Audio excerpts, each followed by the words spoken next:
You ever plow a field, Summer, to plant the quinoa or sorghum or whatever the hell it is you eat? You kill everything on the ground and under it. You kill every snake, every frog, every mouse, mole, vole, worm, quail. You kill them all. So I guess the only real question is, how cute does an animal have to be before you care if it dies to feed you? What did you dream about last night? Sorry about that. Just bear with me a moment.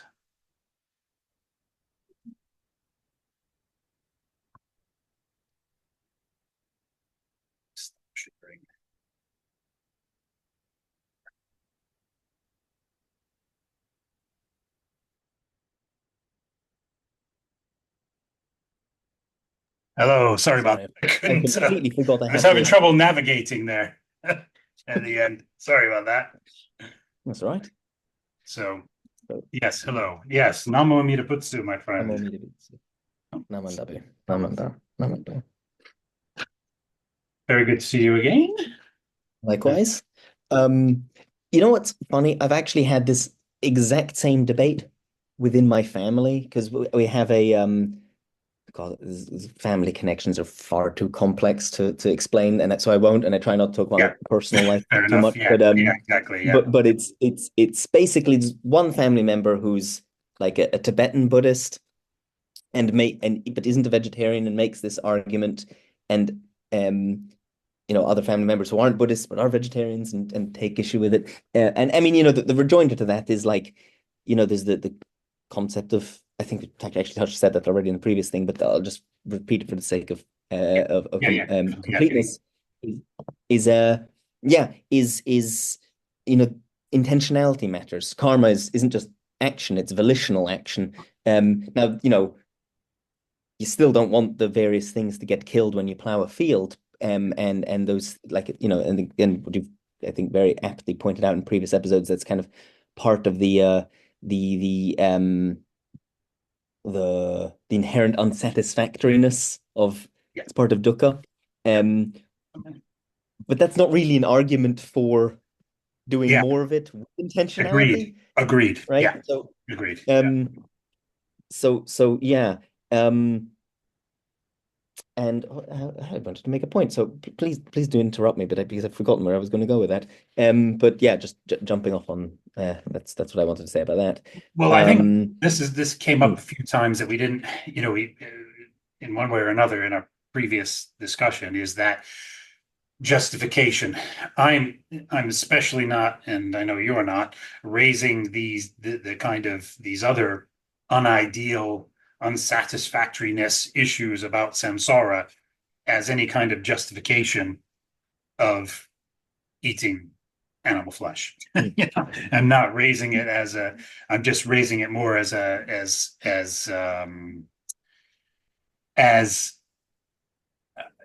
we did in that especially in the second video in the series, about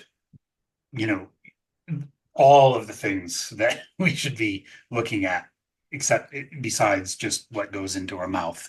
There's lots of other things that are problematic. And again, that's not a justification to say, well, we shouldn't worry about meat eating then. I'm not saying that at all, but I'm just saying there's a bigger picture. When you're a Buddhist, you have to look at it. There's always a bigger picture, and there's always a very minutely, infinitesimally small picture to look at as well. But we have to look at both. We have to look at the whole range of things of, thought, word, and deed, and how our ignorance taints all of that, how our ignorance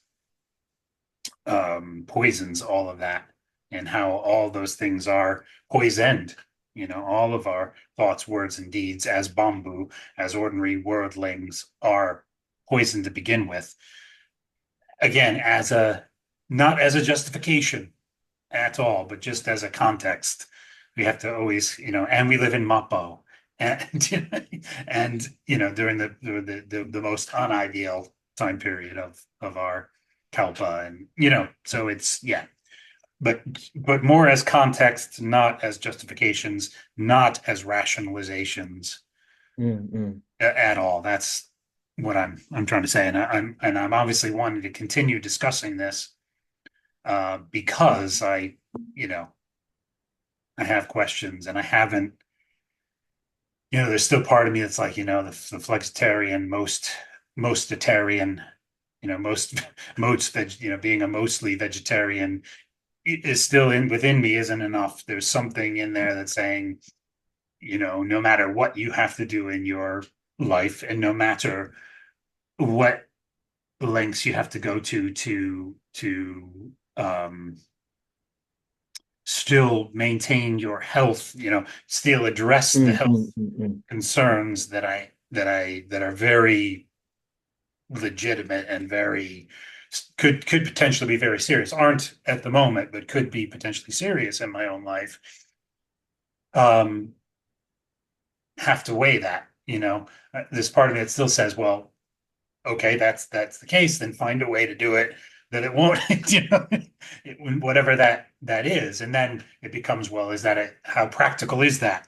How practical to the lengths I might need to go to ensure the health issues aren't impacted, and so causing harm to myself as well as others. Do you know what I mean? Anyway, that consideration about harm to self and other, but it's still there. It's still part of me is like, and even though I know we have to be moderate in our ways we approach things, and the middle way and all that, there's still something under there that's gnawing, there's something in my mind, heart, body that just isn't right with it, with me continuing in the flexitarian vein. Yeah, anyway, so yeah, and I mean, I think that's to be applauded. It's kind of what I was thinking of in this regard earlier is just in the sort of in the break between our conversations, I saw, I have the BBC up all the time, and it flashes up like 97 people killed in a strike in Gaza. And kind of where my head goes to then is, I think I might have said something to this effect in the earlier installment. Even if I had some kind of diet that somehow managed to not harm anyone whatsoever, right? Then there's all this other harm going on in the world that's completely unrelated to diet. And what exactly am I doing about that? And what even can I do or should I do? And it's like I think wars, the reason I go to wars, or I don't know, Ukraine, Russia's another one. If someone feels particularly, it's always good to look at the one that you feel kind of less impassioned about or more indifferent to, because then you see it more objectively. There's always two sides. And people want to do this, like Hitler keeps coming up with me, it's this reductio ad Hitlerium, because that's the most black and white war in history, but that's really the exception, right? Like that's not how most wars work. There's probably someone who's more in the right, probably, maybe, not necessarily, but even then, even if there is one, right, like that doesn't mean people aren't suffering and suffering unjustly on that side. And what do you do about that? What can you even do about that? If you try to help and you look one, into you end up the dodgy things that go into justifying those wars, and or the dodgy underlying corrupt things that bring them about, maybe very starting decades prior, that bring about you start to go, well, what did I do about that? What did anybody do about what are we doing about those kinds of things that lead to these horrid situations in the world, before they even get there, but anyway, yeah, I see what you're. And is there even a solution, right? And it kind of, the reason I bring this up is kind of thinking about it in that way. For me, at least, it allows me, sort of brings you back to realizing your Bombu-ness, and allows you to sort of be a little more humble about things. And also, exactly, that's what I was going to come back to. Yeah, that's exactly what I was going to say. It was the humility. I was going to come back to saying, look, when we look at these larger things, sorry to interrupt. I will no. get this really quick because you raised that. This is on my mind this whole session, and somewhat in the previous, was I wanted to get to a point where I could say, this is where the humility comes in of being a Bombu, where you realize because of the light in our tradition, in the Jodo Shinshu Buddhist tradition, because of the light of Amida, we see ourselves, we start to see, and it's a process over time of seeing ourselves kind of for what we are individually and what we are collectively, and and see that both our what our individual and collective karmic causes and conditions have led to, and we see the corrupt, horrible, perilous, violent, cyclicalness of all of that, and realize then we're Bombu, we're ordinary worldlings. It's humbling because there's not much we can.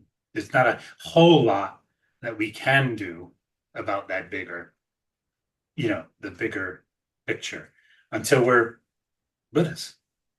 Until exactly. or it's only the other thing is not just until we're Buddhists, but in this, a lot of with Jodo Shinshu, it's about our lives as Jodo Shinshu Buddhists. It's about that merit transference for going forth and for returning. That return part, I'm not sure it just happens once we get there. I think it's already happening. And there's a process, where Amida, our teachings talk about that Amida Buddha, through all of that, through his light, through his vow, through that merit transference, through his name, through his mind, transforms our evil into the highest good. It's not just talking about when we get to Pure Land. That's already happening. That's been happening for countless lifetimes. Coming up to this lifetime and the encounter in this lifetime where our karmic causes ripen. And so, but that's humility as well, because any of that transformation of our evil into good in this life is because of Amida Buddha's doing, not because of our own. Do you see what I'm saying? Any of that,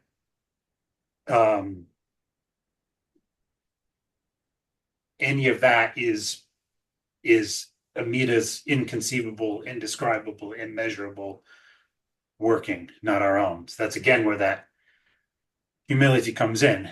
But there's hope in that too, that in some way that working by Amida is not only transforming our karmic causes into the highest good for us to be able to be, for Shinjin to arise and for, Shinjin to settle in one thought moment and all that, and non-retrogression, that point of, moment of non-retrogression. And then also become a Buddha, but wow, I lost my train of thought here. So that merit transference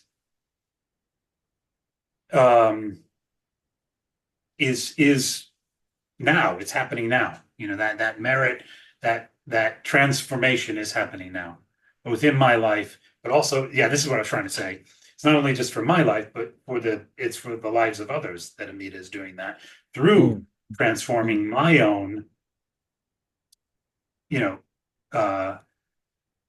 karmic evil, my own spiritual evil into the highest good, is not just for me, although that's a very important part of it, as far as I'm concerned, that's a teaching concern, but it's also for all other beings. So but that's where that's happening, but that's because of Amida. So I'm not because of my merit, not because of my practice, it's not because of my doing, it's because of Amida's practice, it's because of Amida's working, and so on. But again, so those two things kind of bring me back to humility. That's almost like what I just said is almost like the two, it's the twofold conviction.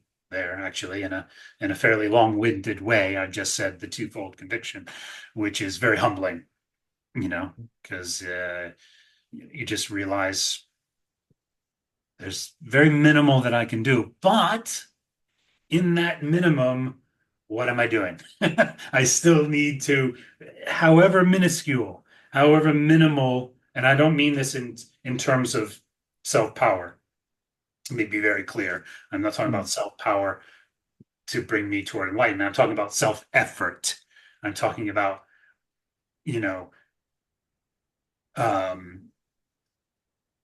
none of this stuff justifies me behaving in certain ways. Do you see what I mean? I don't take the poison just because I have the antidote. That's our teaching. You don't take the poison just because you have the antidote. You still, and we should be trying to live humanely, and we should be trying to, but it's that humble context also that we need to be considering all these things, not only for ourselves, but everyone else. And in a non-judgmental way, which is a challenge, I think, with humility. Yeah, with humility. Yeah. If I may, I think it points to a dimension of, I mean, not just, I was going to say in the difference between when you see the world from a Buddhist perspective or from a secular perspective, but I think it's actually really any kind of religious perspective, is because from a secular perspective, there's no other power. There's only this right now. So your solutions to things, your answers to problems have to be they have to be total, right? There's no space for living in that kind of living with the unsatisfactoriness of this world, because this world is all you have, right? And I think that's part of the real beauty of Shin in particular, is that it kind of, you can, and I think that quote from Renyo says it really well. You can kind of live with your own, not just spiritual imperfection, but also your moral imperfections, right? Because this isn't all that there is. And that's also what I find kind of get a little controversial, a little disappointing when I see this kind of, not just this act of anti-vegetarianism in Shin, because I think it's not necessary, because there's already an answer within the Shin framework, is that okay, not just vegetarianism, anything, any moral good if you do it, should do it. If you can't, Mita's got you. There's Namo Mita Butsu, exactly. Right? And don't feel smug if you can do it, because there's always more you could do. It's you're not even capable of small compassion, right? So if you're doing it good, but don't lose sight. Yes, exactly. Even if you are fully, let's say, vegan, let alone all the other issues around that we talked about, with that just plant-based cultivation and harvesting does to sentient life forms. Like I started with this, the clip that I started with, but also the attitude of the heart about that, that self-satisfying, self, what's the word I'm looking for? The ego, the ego coming in and saying, well, look at me, I'm doing this. I'm so holy. I'm so, and judging others, and preaching to others, that's where I see that happening. And I just think, really, is that really a Jodo Shinshu attitude, or is that really a Pure Land Buddhist attitude? Even if it's not a Jodo Shinshu, but I've seen, you see both, and I just think, is that really how we're meant to approach this? Is that really the humility, the place of humility where we're meant to be coming from when we look at this? But I think you kind of really hit the nail on the head there with the especially with the Jodo Shinshu approach, that you summed it up quite nicely there. That we don't require this. It's not a requirement. If you can do it, that's great. If you can't, Amita, it's not great. It's not, do you know what I mean? I would say it's not great. It's part of the unidealness of samsaric existence, but Amida Buddha, it doesn't make any difference to Amida Buddha's working in your current rebirth, or any of your previous, whether you I have to check yeah. this, but I believe I have, actually I have it right here. What am I talking about? In the service book, I believe there's and it kind of the one little bit of the normativity of this is that's maintained, which I like, is that I might not find it right now, but I think there's a section on, how to set up your Butsudan. And it does say that, from memory, someone's probably going to correct me on this if I've got it wrong, but I believe it says that you shouldn't offer meat or liquor Mm-hmm. to the Buddha, which is the only kind of institutionalized maintenance of that normativity that I sorry to not very No, no, pompous word, but no, should do that yeah. within Shin. And sorry, also this is kind of it seems like a non sequitur, but it's something you said earlier that I really wanted to touch on because you kind of in the previous section, and I thought it was a really interesting point, about like it's not as we decline, because all of histories, this the human recorded histories of decline, past the time of the Buddha, it's also that like that affects this question too, right? So at the time of the Buddha, yeah, Mhm. okay, still kill an animal, that's still cruel, but you didn't have factory farming, right? And if you have milk, you milk the cow in your backyard. I think that's fine. Nowadays the way it works now, so it makes it harder. It actively makes it harder for you not to cause harm because Exactly. before, if having a glass of milk, you're not doing anything. Yeah. Now there's all these other Now, things back there if that you think didn't have where anything the to do with. conditions, yeah, of the cow, Yeah, to get to extract that milk, it's a horrible, that part of yeah, their yeah. existence is very horrible. Depending on the practices of individual, I don't know what they're called, not really manufacturers, but those that The dairy industry. are Yeah, in the dairy industry, depending on their practices, you know, how good the treatment of that animal is, even if they're treated really well when they're not having milk extracted, but you know, during and the length of time, and do you know what I mean? Just how that is done is pretty it's pretty horrible, for Mm, mm.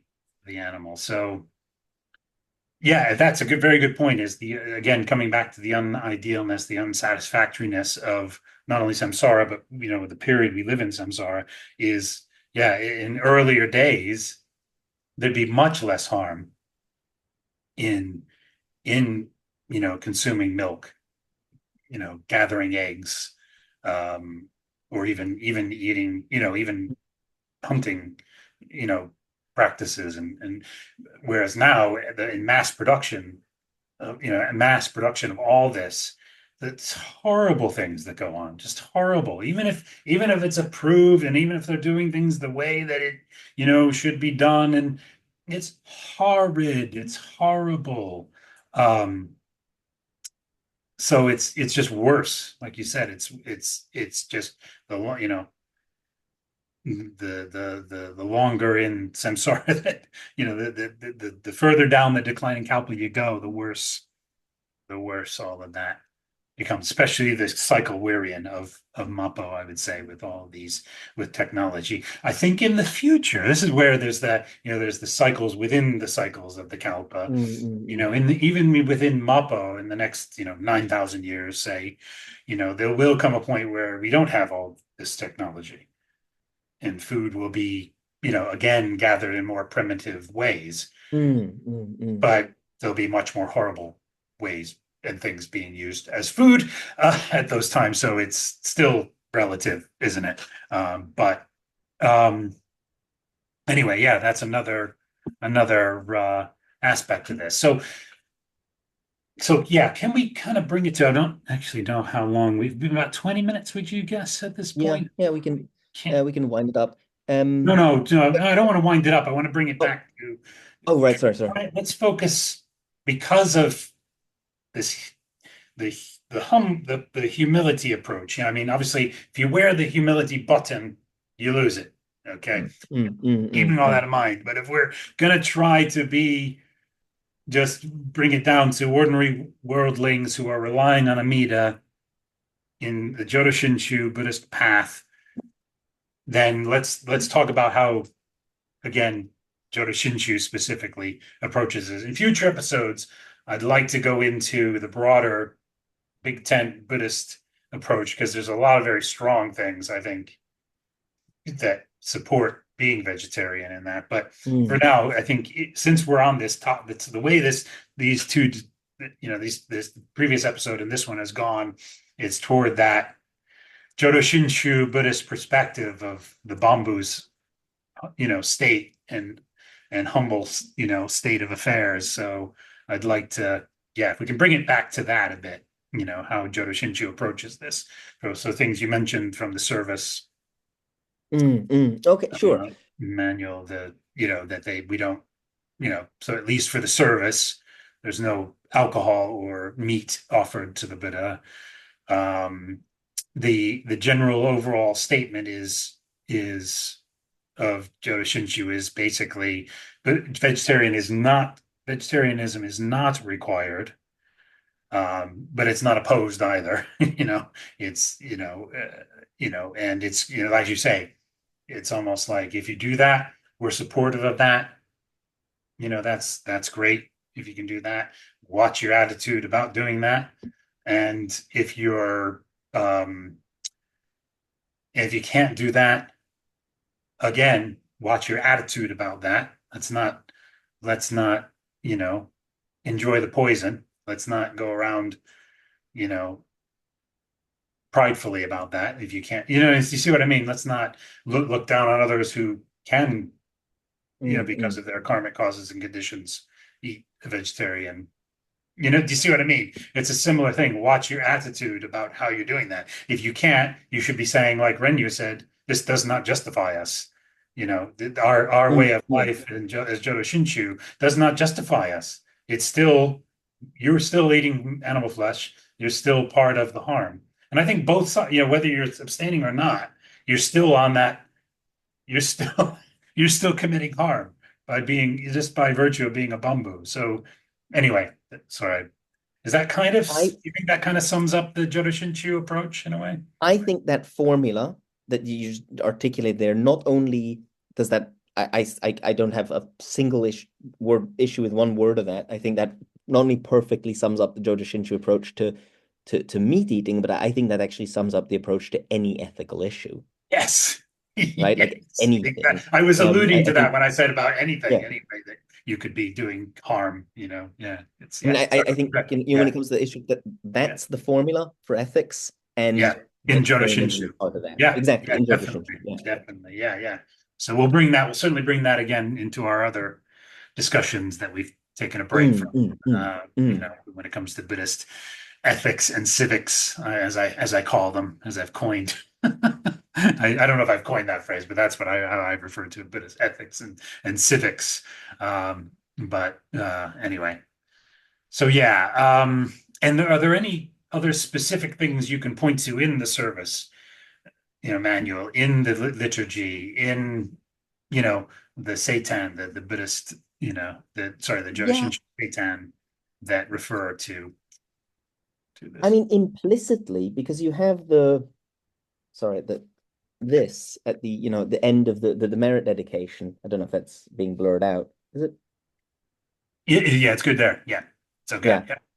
So Shan Dao's merit dedication, which does, it's sending you those merits to all beings, which implicitly includes animal life, right? Which affirms the sort of moral value of animal life.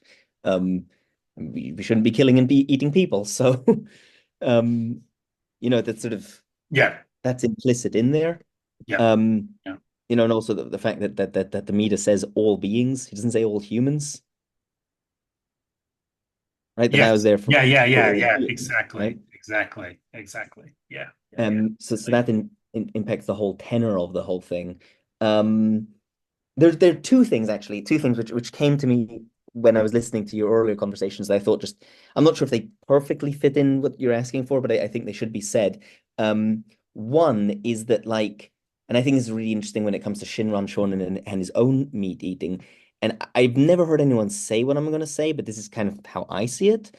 Um, is there's this idea of him being a manifestation of both Amida and uh of Kanon of Avalokiteshvara. Mhm. And I've never been clear on how kind of doctrinally central that is, but for me, to me it's important. I Mhm. take that as kind Mhm. of as a uh as an important point of doc. To me, it's doctrinal. I don't know if that's kind of the position of Honganji, and it's fine either way. Doesn't really matter to me. Um, but then when I think of it from that perspective, it's kind of like I think what is Shinran's function isn't to be kind of a moral exemplar. I think he would very strenuously reject that notion, right? That's his why did Amida take the form of Shinran Shonen? It wasn't to give us a moral example. It was to show us the white path, right? The path. The Yes. soteriological Yes. example. And there, like, I think it really matters that he's saying, look, I'm eating meat. I'm doing this thing that you're not supposed to do, but I'm still saved. It's the same reason that like there's a soteriological reason he got married and had children, right? Um, it's Yeah. for Yes. that. Yes. That's the Exactly. Yeah. example, right? Exactly. Yeah. Um, and I feel, like kind of on a tangent, but like I know one thing, a lot of people like I've even heard like Japanese priests who've grown up in the Shin tradition kind of squirm about this, like feel uncomfortable about this is, Shinran renouncing his son, or so, Hmm. what's the Hmm. word? Hmm. Not renouncing, what's the Yeah. word I'm looking for? Anyway, saying I'm no longer your father. Yeah. And I know a lot of parents Disowning. Yeah. disowning. I know a lot of parents get very uncomfortable with that. I even heard I won't say who, but one priest said like, "Oh, I'm not sure if that actually happened," and I understand why he says that because like it doesn't he doesn't like it, right? So he doesn't want it to have happened. I think it's pretty well Mm. attested to, but like, and it's yeah, because Shinran Shonen's purpose, the reason Amida manifested as this man is not to be like this is an ideal life, right? It's not um, you know, he had like a family life where things didn't go quite right, right? Um, that's not the point. The point is that he shows us how to be saved, right? So sorry, I'm getting repetitive, but that's kind of what I No, wanted to say no. as regards that. Um, I think that's really important in the Jodo Shinshu Buddhist context to bring that back, to bring that in. Um, the primary uh, you know primary objective, I was going to say, of Jodo Shinshu, but it's really of Amida Buddha, is soteriological. It's salvation, it's hmm, deliverance, it's liberation, um, which actually is the primary purpose of of yeah, Buddhism, in yeah, a sense. But in Jodo Shinshu, it's through Amida Buddha's vow or vows, through Amida Buddha's power and light and name, and mind specifically. And it's not, and then I think ethical lifestyle considerations are kind of secondary to that, but important still. mm. It's still very important and emphasized by all the Dharma masters, specifically the Jodo Shinshu, Dharma masters. And Honen, Shinran, and Renyo all, increasingly had more and more to say about the behavior of how Jodo Shinshu Buddhists should be conducting themselves, how Nembutsu followers should be behaving. How we can't just be, you know, uh, Buddhists run wild. Jodo's run wild. Jodo's gone wild. Picturing a video, from the '90s '90s video. Jodo's gone wild. Anyway, yeah. So. and also on that note, it's worth pointing out all the no, patriarchs, not the great word, the masters, right? The lineage masters until Shinran were all vegetarians, right? I mean, most pointedly Honen Shonen. So I think that's worth Yeah. worth Thank you. remembering. And then the other thing I was going to say, which is, oh, and we have 4 minutes left, so Yes, I'll yeah, I get was it gonna say, down. yeah. Yeah, but I think it's interesting. You know, there is Jodo Shinshu in the Chinese world, right? That's been transmitted from Japan, Mhm. and there it is strongly normative that you. So the temple I went to in Hong Kong, I don't know if I think most people there I would expect were not vegetarian, but vegetarianism was normative, and the meals prepared and eaten in the temple had to be vegetarian. Mhm. And so that was, which I don't think, I'm almost certain. Well, actually, I know that's not the case in Japan, but it's interesting that when it's transmitted to China, or I'm not going to upset anyone from Taiwan or Hong Kong, the Chinese world, right, the ethnically Chinese world, Mhm. that's been maintained. So that's just something worth Yeah. noting. Yeah, definitely.